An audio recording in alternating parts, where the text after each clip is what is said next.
Feminine, you've carried the weight. You've faced the silence. You've healed wounds that were never yours to hold. But now, the journey shifts. This isn't another cycle. This isn't another delay. This is the final test. The universe is asking you one last question. Will you collapse into fear, or will you stand in truth? Because union doesn't arrive when you chase. It arrives when you embody. It arrives when you no longer beg for confirmation, when you no longer shrink at his silence, when you no longer lose yourself trying to hold him. This is the threshold, the moment where the feminine proves to herself that she is the key. So breathe deeply, love. Stay rooted, because if you can pass this test, union is no longer a dream. It's inevitable. Every sacred journey has a final gate, a threshold the soul must cross before stepping fully into its promise. For twin flames, that gate belongs to the divine feminine. She is the one who feels the weight of the tether first, who receives the codes of awakening before the masculine, who embodies truth long before it manifests in the physical. And because of that, Spirit places one last test before her, a final initiation before union. This test rarely comes dressed in clarity. In fact, it often looks like the opposite.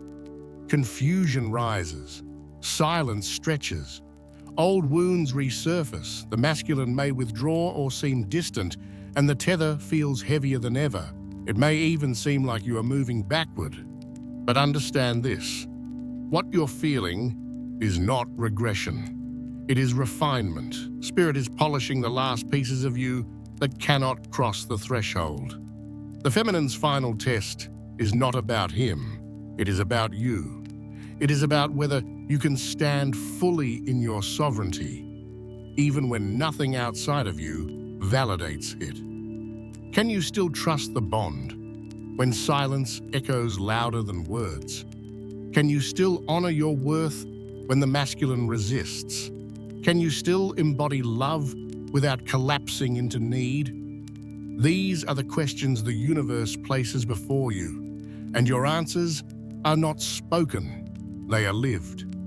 For lifetimes, the feminine has carried the illusion that love requires sacrifice, that to be chosen, she must wait, that to be seen, she must beg, that to be loved, she must shrink.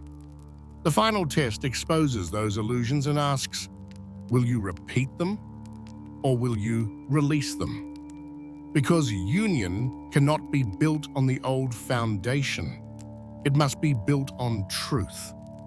This stage feels like pressure because it is.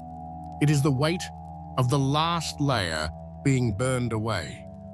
Spirit allows the masculine's ego to rise in resistance, not to punish you, but to prove you. To prove that you no longer crumble when his shadow lashes out. To prove that you no longer give your power away to his silence. To prove that your worth is not negotiable. It is in this test that you discover your greatest strength. You realize you are not chasing anymore. You are attracting. You are not begging anymore. You are embodying. You are not waiting anymore. You are preparing. The feminine's role is not passive. It is the most active embodiment of truth. And when you hold that frequency, the masculine has no choice but to rise to meet it. For him, your final test is also his mirror. When he sees you stand rooted, when he feels you no longer feed the old cycle, when he realizes your energy cannot be manipulated or drained, he is confronted with his own shadow. And though he may resist at first, eventually it breaks him open. Because without your participation, his ego loses its oxygen. Feminine, this is why your test matters. It is not just about proving your strength. It is about shifting the entire bond. Your sovereignty is not only your liberation, it is his initiation. It is the signal the universe has been waiting for to unlock the path forward. So if you feel the heaviness right now, if you feel the silence pressing in, if you feel the old fears creeping back, remember, this is not punishment. This is the final test, and you are ready. You've been preparing for this moment across lifetimes. You've walked through fire, carried wounds, and risen from ashes again and again. This threshold is not here to break you. It is here to prove you cannot be broken. The feminine's final test is simple but profound. Stand. Stand in your truth. Stand in your worth. Stand in your love without collapsing into fear. And when you do, the gate opens. The tether hums louder, and union, no longer delayed, begins to move into form. Why Spirit tests her strength at the threshold? Feminine, you may be wondering, why does it always feel like the heaviest test comes right before the breakthrough? Why does Spirit place so much weight on the feminine, especially when she has already healed, surrendered, and carried so much? The answer is simple but profound, because the feminine is the foundation of union. Her strength is the axis upon which the entire connection turns. Think of it this way. The masculine is energy in motion, the force that builds and protects. The feminine is the vessel, the frequency that receives and anchors. If the vessel is cracked, the frequency cannot hold. If the feminine collapses into fear, the tether cannot stabilize. That is why Spirit does not let the feminine bypass this final test. It is not cruelty. It is preparation. The threshold test is not meant to break you. It is meant to prove you. Spirit already knows you are strong, but do you know it? Can you feel it in your bones, not just in moments of alignment, but in moments of pressure? Can you embody sovereignty even when the masculine withdraws, when the silence feels unbearable, when your body aches with longing? This is where truth is forged. Many feminines ask, why me? Why do I carry more? Why must I go first? The answer is because you always have. Across lifetimes, you were the one who remembered first, who healed first, who carried the codes of awakening first. You are the antenna through which Spirit speaks into the bond. That has never been a burden. It has been your gift. But with great gifts come great initiations. At the threshold, Spirit often tests you through the very places where you once collapsed. You may feel the sting of rejection again, not because it's real, but because Spirit wants to see if you will choose differently this time. You may feel the pull to chase, not because he's slipping away, but because Spirit wants to see if you will hold your ground. You may feel the ache of longing, not because union is far, but because Spirit wants to see if you can embody love without need. And here's the sacred paradox. The test is never really about him. It's about you. It's about whether you've truly come home to yourself. Because union cannot be sustained if it is built on imbalance. If you are still leaning into fear, still giving your power away, still defining yourself by his presence or absence, then union would collapse under the weight of illusion. Spirit doesn't want that for you. That's why the test comes, not to delay union, but to protect it. For the masculine, your strength at this threshold becomes the very trigger that awakens him. When he sees you no longer bend, when he feels you no longer bleed energy into his avoidance, when he senses that you are rooted No matter what storm he creates, it shakes him. At first, his ego may fight harder, but eventually he realizes there is no more cycle to play, no more illusion to hide behind. Your sovereignty forces him to confront himself, and that's the point.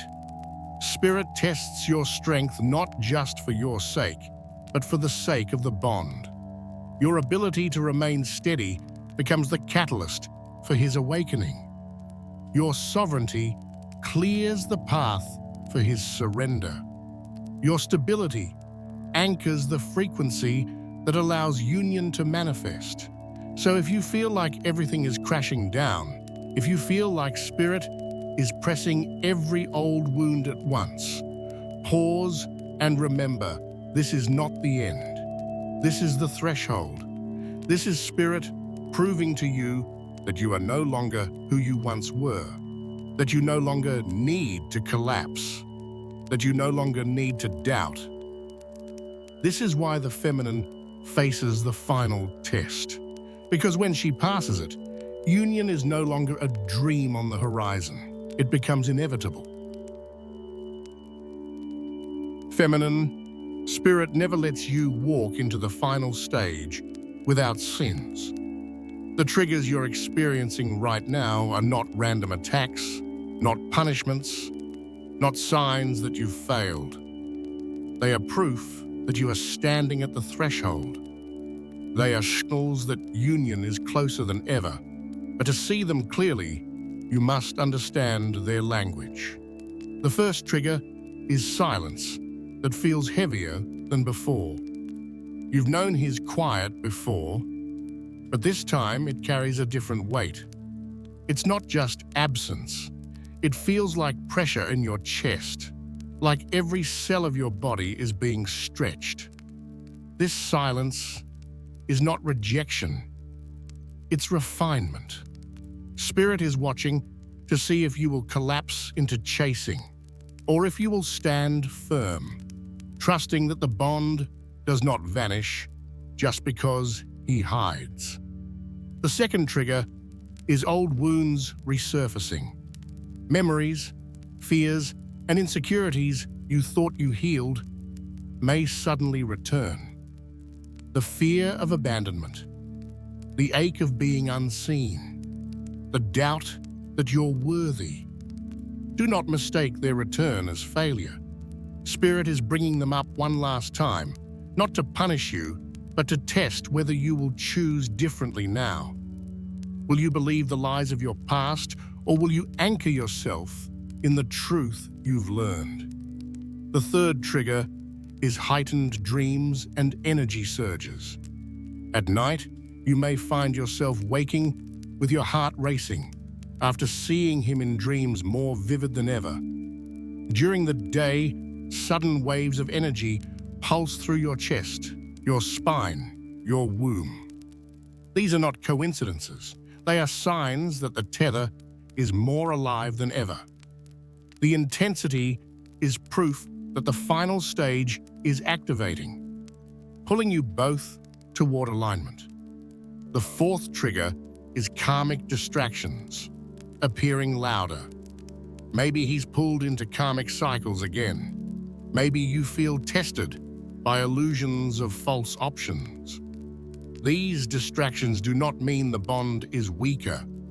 They mean the ego is making its last desperate attempt to keep both of you in old cycles. Karmics are not a detour.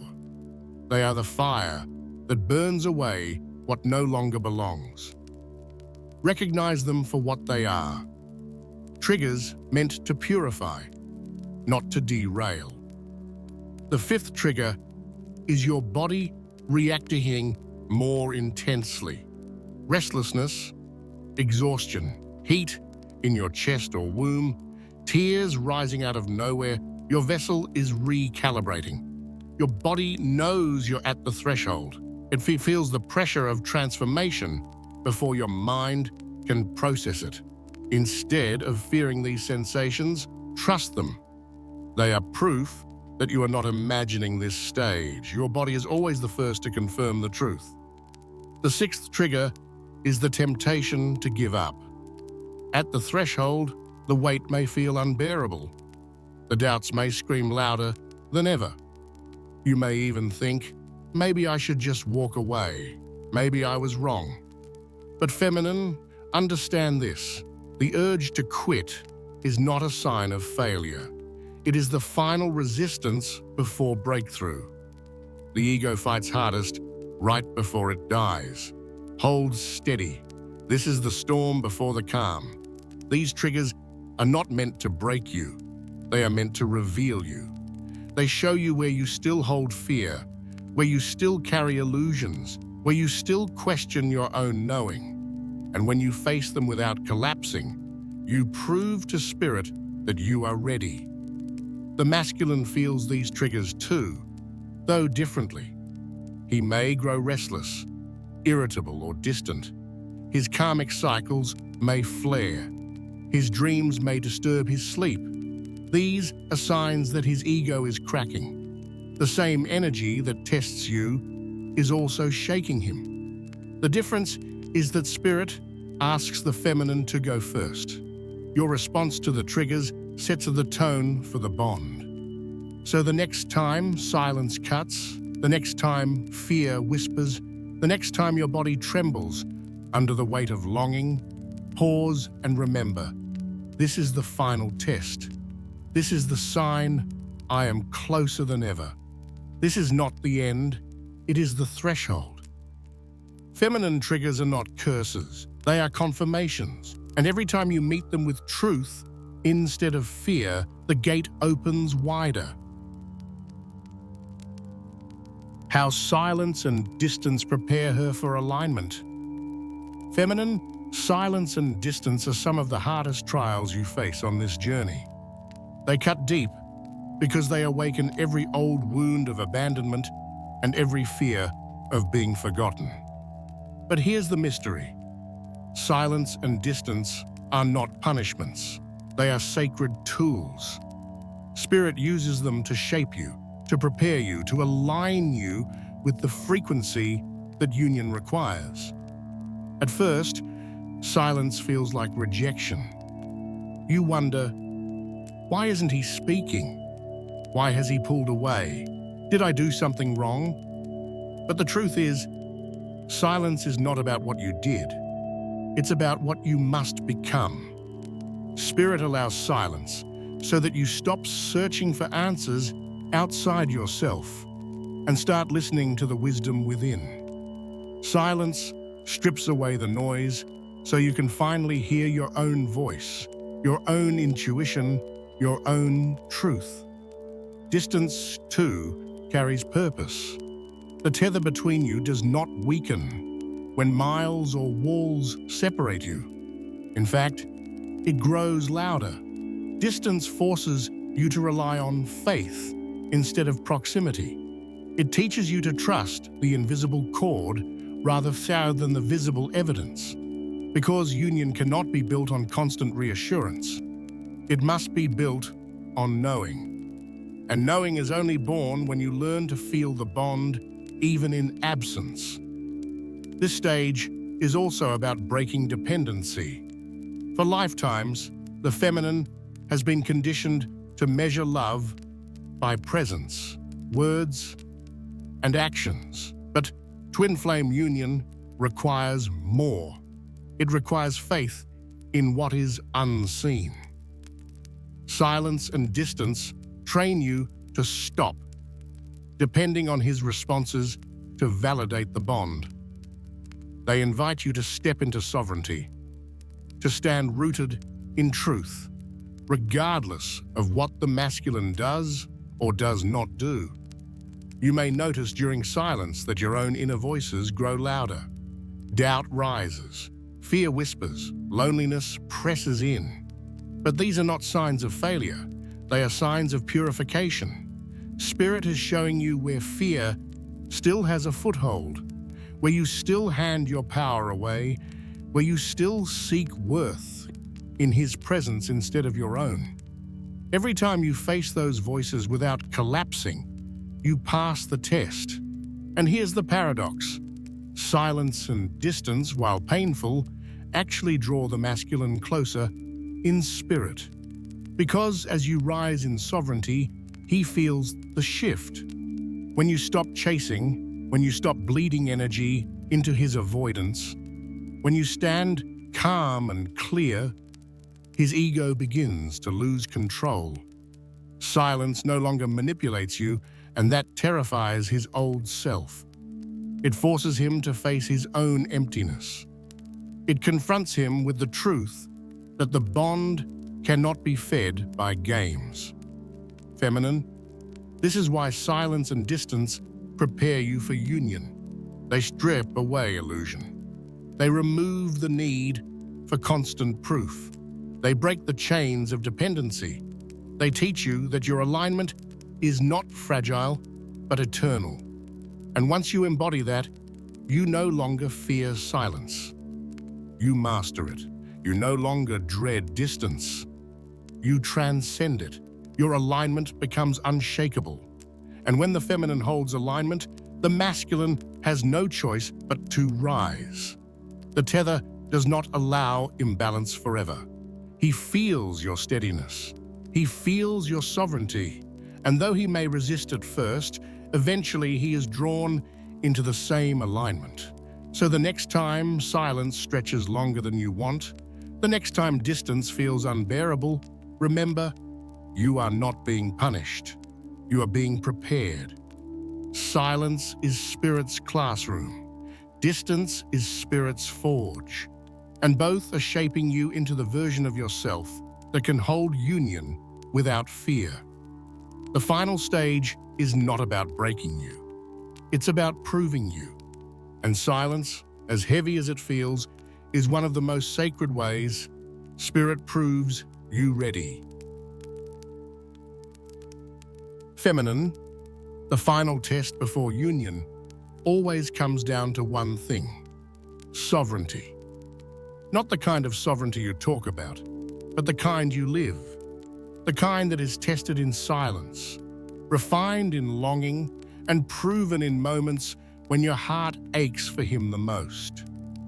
Because the question Spirit is asking is simple: will you collapse or will you embody?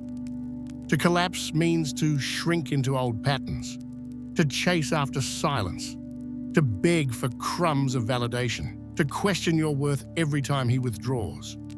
Collapse looks like surrendering your power to his ego, handing over your peace in exchange for his presence, forgetting who you are just to keep the tether from shaking. Many feminines have lived lifetimes in collapse, believing that love requires self-abandonment. But this path demands more. To embody, on the other hand, means to stand tall, even when everything outside of you seems uncertain. Embodiment is sovereignty in action. It is choosing to remain grounded in your truth, even when he resists it. It is knowing your worth without needing it to be confirmed. It is allowing the tether to hum through you without demanding constant proof. Embodiment is not about indifference. It is about power. The power to stay aligned, no matter what storm the masculine's ego stirs up. This does not mean you stop feeling. Sovereignty is not numbness. You will still cry, you will still ache, you will still long. But the difference is that your feelings no longer control your choices. You can feel the ache of distance without chasing it. You can feel the sting of silence without collapsing into it.